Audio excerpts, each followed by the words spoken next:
جب ہماری پہلی رات قبر میں ہوگی، بے شک ہم جتنے مرضی نیک کیوں نہ ہوں، اللہ کے ہاں ہم بہت مقبول ہی کیوں نہ ہوں، ہمارے اعمال بہت ہی اچھے کیوں نہ ہوں،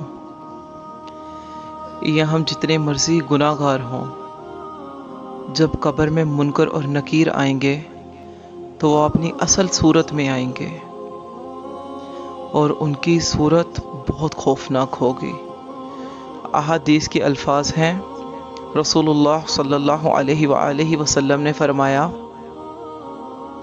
منکر اور نکیر کی جو آنکھیں ہیں ان میں سے نیلے رنگ کی روشنیاں نکل رہی ہوں گی اور ان کی آنکھوں کا سائز بڑے بڑے دیچکوں کی طرح ہوگا اور ان کے لمبے لمبے سینگوں جیسے دانت ہوں گے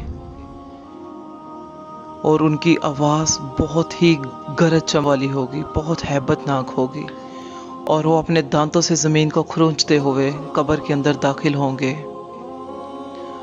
اور اپنی بہت ہی ہیبت ناک آواز میں ہم سے 3 سوال کریں گے: من ربک، من نبیک، ما دینک؟ تیرا رب کون ہے؟ تیرا نبی کون ہے؟ تیرا دین کیا ہے؟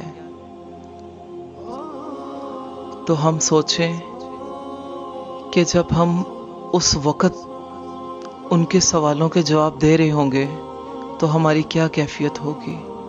اسی سے ہم سوچیں کہ کیا ہم نے قبر کی تیاری کر لی ہے۔ اللہ ہم سب کو قبر کی تیاری کرنے کی توفیق عطا فرمائے۔